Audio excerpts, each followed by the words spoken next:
Basically आज सुबह संस्कृति स्कूल चाणक्यपुरी के पेरेंट्स मेरे से मिलने आए थे कुछ, और पिछले कुछ महीने में कई और ग्रुप्स भी पेरेंट्स के मुझसे भी मिले हैं, सीएम साहब से भी मिले हैं, और उन्होंने ये मुद्दा बार बार उठाया है कि संस्कृति स्कूल ने पिछले कुछ महीने में स्कूल की फ़ीस ऑलमोस्ट डबल कर दी है, 83% बढ़ा दी है। आज सुबह भी उन्होंने मुझे कुछ डॉक्यूमेंट्स दिए और उससे पहले भी उन्होंने सारे फैक्ट्स रखे थे। ये मुद्दा आज फिर मुख्यमंत्री जी के साथ भी डिस्कस हुआ। मुख्यमंत्री अरविंद केजरीवाल जी ने निर्देश दिए हैं कि संस्कृति स्कूल को फीस बढ़ाने की जो अनुमति दी गई है वो वापस ले ली जाए, क्योंकि मैंने रिव्यू किया सारा, मैंने देखा कि कुछ चीज़ों की अनदेखी करके संस्कृति स्कूल को फीस बढ़ाने की अनुमति दे दी गई थी बीच में। उन सारी चीज़ों को देख के संस्कृति स्कूल फीस नहीं बढ़ा सकता है,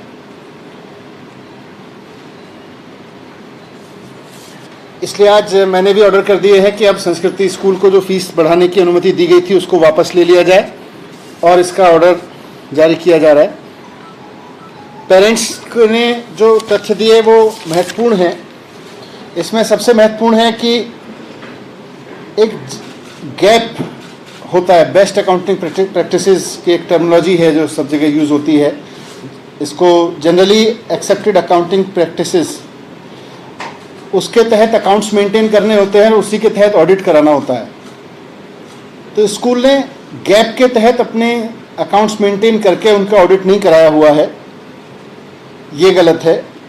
दूसरा, 2018 में दिल्ली सरकार ने एक ऑर्डर पास किया था संस्कृति स्कूल को लेके, जिसमें कहा गया था कि 17-18 की फ़ीस बढ़ाने की जो उसमें अनुमति उसने मांगी थी वो रिजेक्ट की जाती है, और उसको रिजेक्ट करने का मेन ग्राउंड था कि उसके पास में सरप्लस अमाउंट था। तो जब 2017-18 में उनके पास सरप्लस अमाउंट था, तो उसके बाद अचानक उनके पास अमाउंट की इतनी कमी कैसे हो सकती है कि उनको 83% फीस बढ़ाने की अनुमति दे दी जाएगी।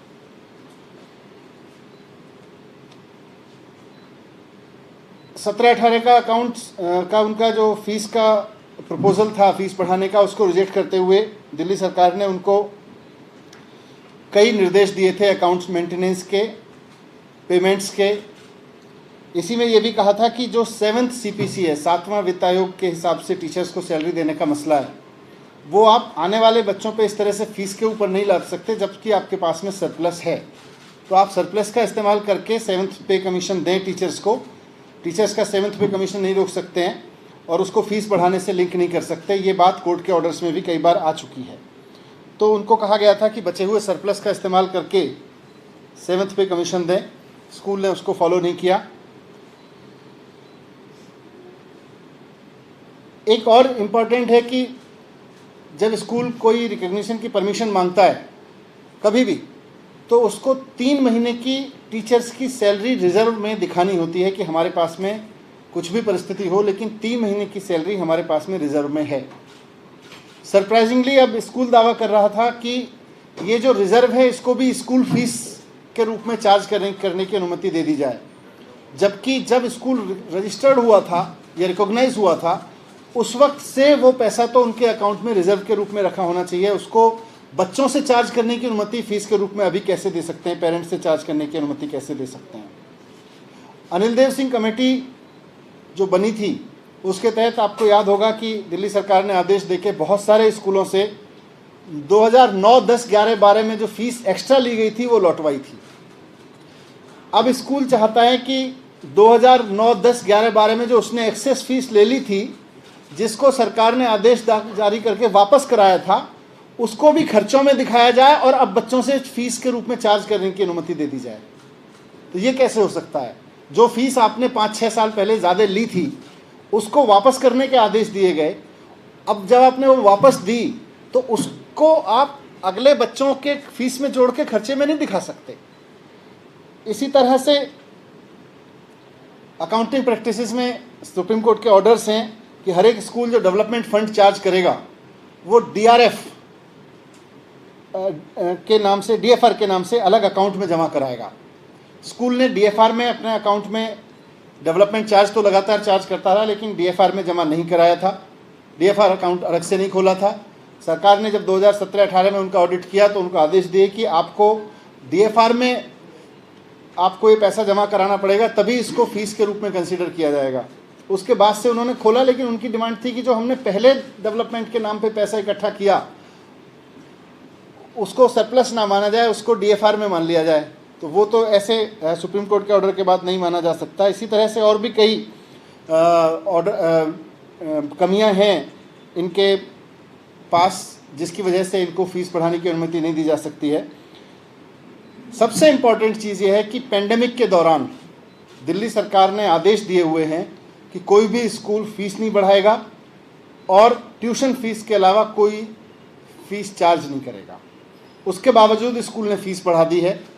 Irrespective of what ever there situation is, कोई भी स्कूल अभी फीस नहीं बढ़ा सकता और ट्यूशन फीस के अलावा कोई फीस चार्ज नहीं कर सकता। उसके बावजूद स्कूल फीस चार्ज कर रहा है, जिसकी वजह से पेरेंट्स परेशान हैं। तो इन सारे तथ्यों को ध्यान में रखते हुए आज मुख्यमंत्री जी ने स्पष्ट कर दिया है कि हम फीस बढ़ाने की अनुमति नहीं दे सकते हैं संस्कृति स्कूल को, और जो परमिशन दी गई थी हम उसको भी वापस ले रहे हैं। और सभी पेरेंट्स को मैं कहना चाहता हूँ, मुझे ये पेरेंट्स ने बताया कि स्कूल बहुत बड़े बड़े लोगों से, सेंट्रल गवर्नमेंट से दबाव डलवाता है फीस बढ़ाने के लिए। कितना ही दबाव डाल लें, लेकिन दिल्ली सरकार, मुख्यमंत्री अरविंद केजरीवाल पेरेंट्स के साथ में खड़े हुए हैं, किसी के भी दबाव में नहीं आएंगे और गलत तरीके से किसी भी स्कूल को फीस बढ़ाने की अनुमति नहीं देंगे। ये मेरी तरफ से आश्वासन है। सर, ये तो एक संस्कृति स्कूल का मामला है, और बहुत से स्कूलों से पेरेंट्स से शिकायत कर रहे हैं कि या तो फीस बढ़ाकर, क्योंकि आपने मना किया है कि दूसरे बेड्स में नहीं ले सकते हो, तो उन्होंने फीस बढ़ा दी और फीस बढ़ा के ही फीस बढ़ाने की अनुमति किसी भी स्कूल को नहीं है। जो भी, और ख़ास तौर से अब पेंडेमिक के वैसे भी सरकार ने बहुत सेलेक्टेड अकाउंट्स चेक किए थे पिछले 4-5 साल में, 3 साल में, और जिन जिन के अकाउंट्स में देखा गया कि उनके पास पैसा नहीं है उन्हीं को दी जा सकती थी अनुमति भी, पर पेंडेमिक के दौरान तो किसी को भी फीस बढ़ाने की अनुमति नहीं है। इसलिए ये जो भी कर रहा है गलत कर रहा है। ऐसे कई मामले मेरे सामने आए हैं, उनके खिलाफ में एक्शन लिया जा रहा है।